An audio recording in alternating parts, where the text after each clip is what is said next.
আসসালামু আলাইকুম। এটিএন বাংলা সংবাদে সবাইকে স্বাগত জানাচ্ছি আমি আফরোজা রূপা। সন্ধ্যা নাগাদ ঢাকায় বৃষ্টিপাত হতে পারে বলে জানিয়েছে আবহাওয়া অধিদপ্তর। এছাড়া আগামী ২৪ ঘন্টার মধ্যে দেশের ৫ বিভাগে বৃষ্টি হতে পারে।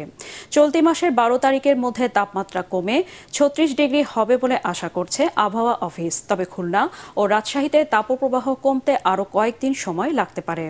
এছাড়া গত ২৪ ঘন্টায় চট্টগ্রামের কুতুবদিয়ায় ২৮ মিলিমিটার বৃষ্টি রেকর্ড করা হয়েছে। সিলেটেও হচ্ছে বৃষ্টি।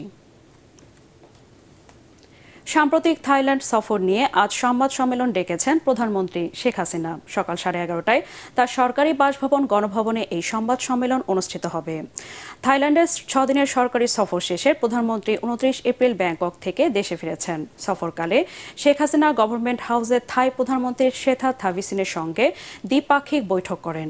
পরে দুই নেতার উপস্থিতিতে বাংলাদেশ ও থাইল্যান্ডের মধ্যে ভিসা অব্যাহতি, জ্বালানি সহযোগিতা, পর্যটন ও শুল্ক সংক্রান্ত বিষয় এবং মুক্ত বাণিজ্য চুক্তি আলোচনার বিষয় ৫টি দ্বিপাক্ষিক নথি সই হয়।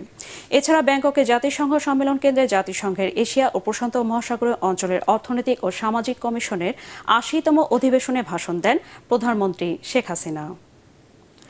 প্রতারণা, মানব পাচার ও নির্যাতনের অভিযোগে মিল্টন সমাদ্দারের বিরুদ্ধে মিরপুর থানায় ২টি মামলা হয়েছে। এর আগে গতরাতে child and old age care আশ্রমের চেয়ারম্যান মিল্টন সমাদ্দারকে আটক করে ঢাকা মহানগর গোয়েন্দা পুলিশ ডিবি। রাজধানীর মিরপুর এলাকায় অভিযান চালিয়ে তাকে আটক করা হয়। রাজধানীর মিন্টো রোডে ডিবি কার্যালয়ে গ্রেফতার পরবর্তী জরুরি সংবাদ সম্মেলনে মিল্টন সমাদ্দারকে রিমান্ডে নিয়ে জিজ্ঞাসাবাদের কথা জানান ডিএমপির অতিরিক্ত কমিশনার মোহাম্মদ হারুনুর রশিদ। অপারেশ থিয়েটার খুলে বৃদ্ধদের শরীরের অঙ্গ প্রত্যঙ্গ বিক্রির অভিযোগে রয়েছে তার বিরুদ্ধে। তার আশ্রম থেকে ৯০০ মরদেহ দাফন করা হলেও ৮৩৫টি মরদেহের হিসেবে গড়মিল পেয়েছে গোয়েন্দা পুলিশ ডিবি। খেলার খবর। রোনালদো জোড়া গোলে আল খালিজকে হারিয়ে কিং কাপের ফাইনালে উঠেছে আল নাসর। রিয়াদে সেমিফাইনাল জিতে ফাইনালে আল হিলালের মুখোমুখি হওয়া নিশ্চিত করেছে CR7-এর দল। ১৭ মিনিটের প্রতিপক্ষের গোলরক্ষক ইব্রাহিম সেহিকের ভুলে বল পেয়ে গোল করেন রোনালদো। ৩৭ মিনিটে পেনাল্টিতে ব্যবধান দ্বিগুণ করেন সেনেগাল তারকা সাদিও মানে। ৫৭ মিনিটে দলের তৃতীয় আর নিজের দ্বিতীয় গোল করে দলকে শিরোপা লড়াইয়ের মঞ্চে তোলেন পর্তুগিজ মহাতারকা।